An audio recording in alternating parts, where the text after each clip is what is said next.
du dëgg du yoon te Iran war na leen ko mën a fayul boobu les dômes de fer dañuy sóob rek bu nekkee tul la du tul bu baax alors beneen mbir boo xamante ni bëgg naa ñu taxaw ci tuuti mi affaire du palais de justice de Pikine Guédiawaye juge bi dafa distribuer ay bracelet électronique ku ci mel ni Mame Boye Diao bu ma juum ancien directeur des domaines, Abdoulaye Sy, ancien DAGE du ministre de la Justice, Daouda Diallo, ancien chef du bureau des domaines et l'ancien chef du cadastre sous bracelet. Un mandat d'amener décerné contre Mamadou Gueye qui serait absent du territoire. Alors, une fameuse liste des 26 entre guillemets du ministère de la Justice. Loolu si mën a wax Georges Nesta.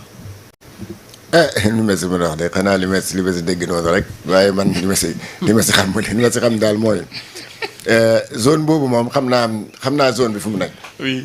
foofu ay filao rek ñoo fa nekkoon. ku xam la zone de truc là moom filao foofu ba Malika moom. mais gars yi boo fa demee tey dagg nañ ko jaayee ko mayee ko se sont distribués toutes les terres. am na benn waay li ngay wax ni espace de Pikine foofu. Babacar Mbaye Ngaraaf. maa ngi koy nuyu au passage loolu c'était vraiment depuis des années mu ngi koy xeex. pour di ko dénoncer di wax ne gars yi. foog gars yi bi moom combat am la. waaw loolu moom il mène ce combat là depuis. yéen que na gars yi ñëw gis ni gars yi comment ni ñu caxatee sunu suuf si. waaw gars yi demoon nañu ba ne foofu sax au lieu ñu koy maye ñii ñu koy may ay Malissa ñu koy may ay xawma lan ak lan mais nañ ñu defaral foofu benn cimetière pour Pikine am cimetière. Vraiment. parce que loolu ëppoon solo. mais les gens l'ont pas fait. tey nag bi ma déggee ne gars yi am na ñoo xam ne dañ leen takkal ay bracelet ñu ay mandat dama nekk comme Mamadou Dieye boobu parce que Mamadou Dieye boobu il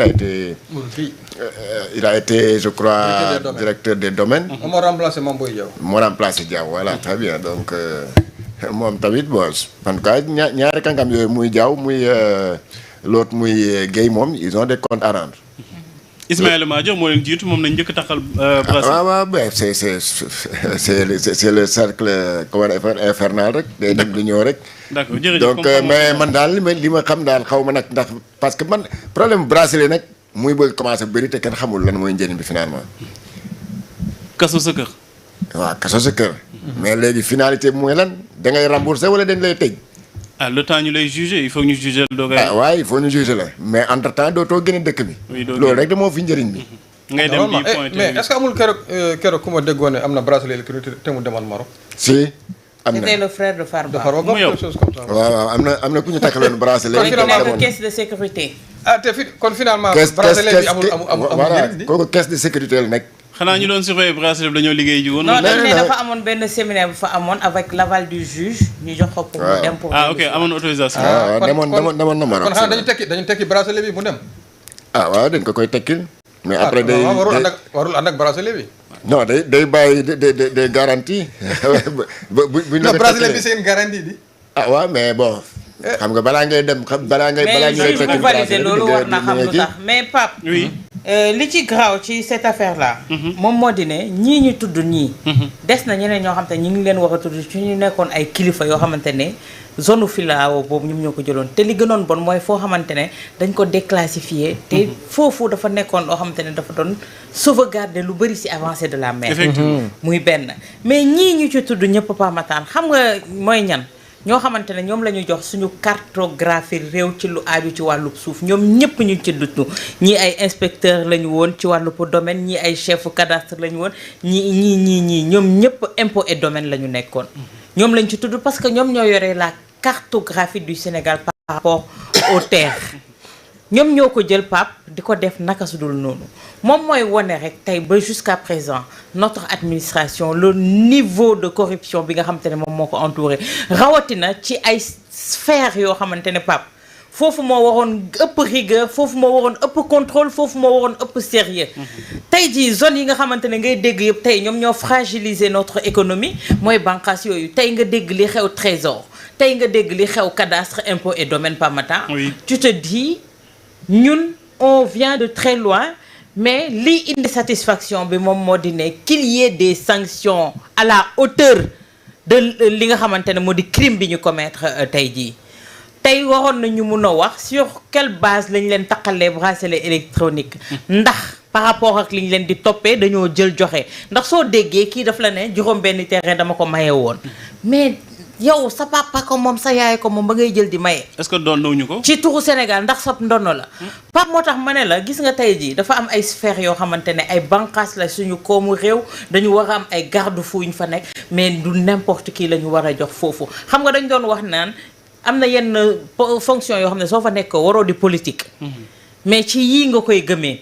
parce que yii yëpp ay neexal une certaine clientèle politique moom moo indi tey li ñu am ak amoon président boo xamante ne xamul lan mooy environnement wa kii ni mel bay jël ay forêt classée di ko déclassifier di jël li nga xamante ne moom moo di ay bande filao yi nga xamante ne par rapport ak l'avancée de la mer par rapport ak lu nekk mu mën ko defar suñu réew par rapport ak l'environnement yow nga gox ko pour ay nit dem dëkk fa te ñiy dëkk ci booru géej yëpp Pape ku amul daraja amoo alal doo fa dëkk parce que érosion di la sonal chaque 1 an nga changer matériaux. Il faut qu'on soit sérieux. Alors Abdoulaye Mbow mu ngi mel ne ñi nga xamante ni yàgg nañuy tudd seen tur waykat yi miin leen bu baax a baax ñu bëri quand même njortoon ni seen alal amuñu ko ci anam bu lew dossiers yi dafay gën a leeral yu bëri yi nga xamante ni amoon nañ ay lënt-lënt. Effectivement te foofu noonu la mbir bi ni amee sens bàyyi yoon Pamata mu continuer def liggéeyam.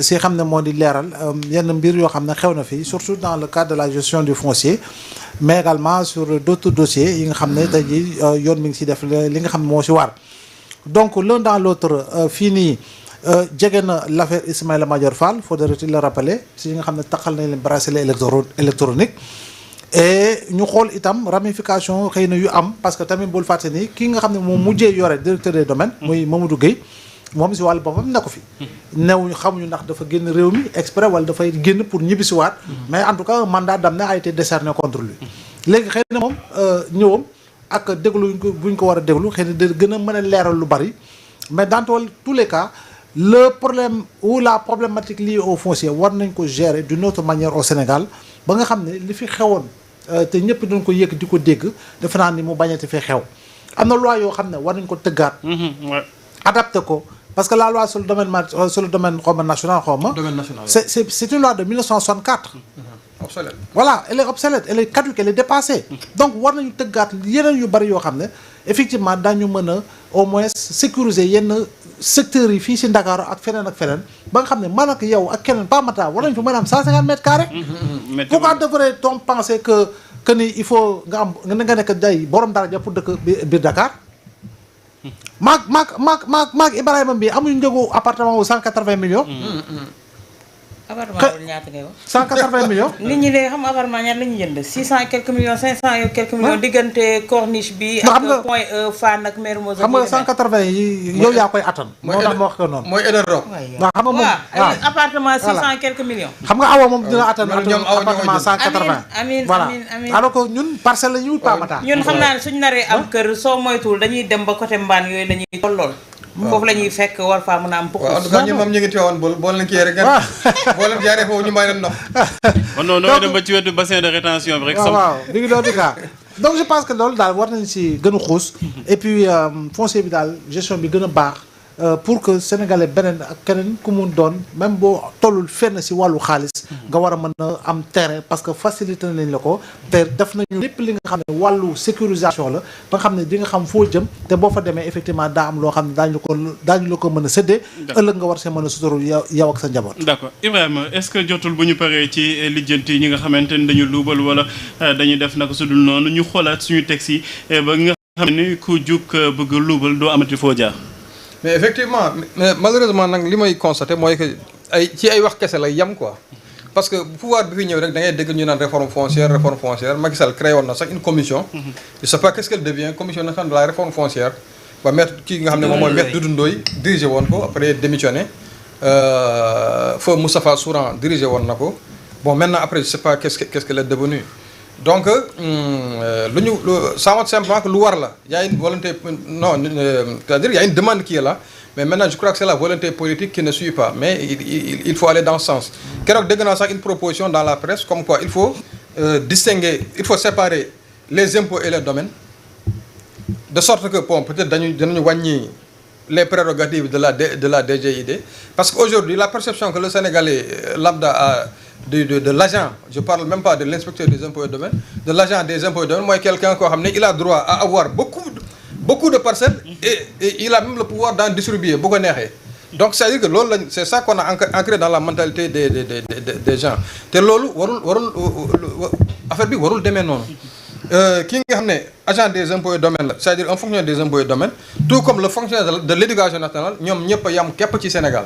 ñoom ñëpp c'est des fonctionnaires, ñoom ñëpp c'est des gens qui ont fait des études, qui ont fait bac plus quelque chose, bac plus 4 wala bac plus 2, en tout cas ñu recruter leen, ils ont été recrutés par la même administration, ils sont payés par le même État. Donc je ne vois pas en quoi ils devraient avoir un traitement différencié. Maintenant l'autre chose sur laquelle je voudrais peut-être revenir, moi que j'ai constaté que dafa mel ne le juge a voulu un peu corriger bon je sais pas ben xawma impair la xawma au début toog nañu fii xawma boobu ndax yaa ngi fii mais toog nañu fii di wax quand l'affaire s'est passée traitement différencié bi nga xam ne amoon na diggante ki nga xam ne moom mooy Ismaïla Madior Fall ak ñeneen ñi nga xam ne ñoom lañ jàppoon je crois le directeur des constructions voilà c'est co-auteur le directeur des constructions ak keneen ki ak le voilà Cheikh Gueye l'homme d'affaires là parce que ñooñu ils ont été mis sous mandat de dépôt Ismaïla Madior Fall am bracelet électronique mais ce qui s'est passé par la suite c'est que ñooñu ils ont eu une liberté provisoire après ñu dafa takkal leen bracelet électronique maintenant tous les gens qui sont venus après ñoom ñu takkal leen bracelet électronique est-ce qu'il y a